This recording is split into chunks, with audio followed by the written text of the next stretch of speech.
Hello, my name is Mike Peppers. I'm chairman of the International Internal Audit Standards Board. By clicking on this link, you've expressed a desire in participating in a very significant and historic project for enhancing and elevating the standards of our profession. For that, I thank you. For more than 2 years now, my great colleagues on the Standards Board and on the staff at the Institute of Internal Auditors have been working tirelessly on a project that we believe is going to be a part of the tools that our professionals have to elevate their ability to serve their organizations and their many stakeholders. And that's the standards by which we conduct our work. I'd like to share some of the highlights and significant changes that you'll want to look for and be mindful of as you review the proposal that has just been released for a 90-day public comment period. The first thing that'll be clear is that we're changing the name. The International Standards for the Professional Practice of Internal Auditing will now be named Global Internal Audit Standards, or just Standards. Also, we think one of the significant changes is both structural and really fundamental, because we've taken the previous 6 elements that were in the International Professional Practices Framework, or IPPF, and we have reorganized them and we believe made them more clear, easier to access and to use. To do that, we created 5 domains. Let me tell you what each of those are. First, the purpose of internal auditing, a statement about what we are, what we do. The second domain is ethics and professionalism. The third is governing the internal audit function. Fourth is managing the internal audit function. And domain 5 is performing internal audit services. Those domains house the purpose, the principles that have been developed, and the standards that will make up the new global internal audit standards that I referenced. So let's talk through each of those for just a moment. In the purpose statement, there aren't any principles or standards associated with it, but it's that brief statement. It pulls together elements of both the current mission and definition into one, let's say, elevator speech that you can use to describe what internal auditing is. Then in domain 2, which is ethics and professionalism, we've incorporated the things that were previously in the Code of Ethics and the individual attributes into this domain. It really applies to everyone. And so we made it a domain in and of itself. Then we looked at the principles, and in domains 2 through 5, there are now 15 principles. There were previously 10, and we've organized them in such a way that they align in the domains, and each of the standards then is mapped and rolls up into the principles. Within each section of standards, we've added 2 things that are called considerations for implementation and considerations for evidence of conformance.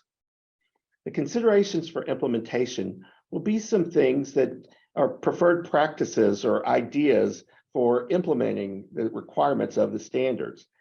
That does pull from some of the things that were previously in other areas of guidance. So just because we've worked to make the standards more clear and concise, that doesn't always mean shorter. Sometimes we've added some things to the standards, but the benefit is that it's all in one place. It's a bit of that one-stop shop that you'll be able to go and see the topic that you're looking for and get the information all in one place. Then also, the considerations for evidence of conformance will give ideas and ways to demonstrate how you've actually carried out the requirement and give you some suggestions along those lines.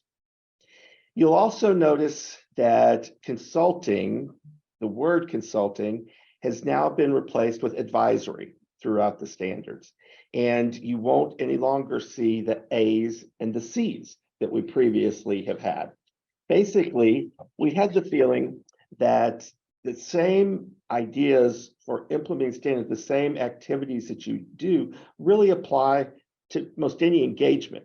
You just carry it out in different ways. In the section of governance, the third domain of governance, we have done some things. This is probably one of the areas where we'll want you to look because we'll see some of the most significant changes. We've worked to be more clear on what board responsibilities are related to the internal audit function. And we've also broadened the concept to reflect the significance of how important the board is in areas such as establishing the internal audit mandate for the function, things that include its authority, roles, and responsibilities. We've also clarified the definition and the use of the term board.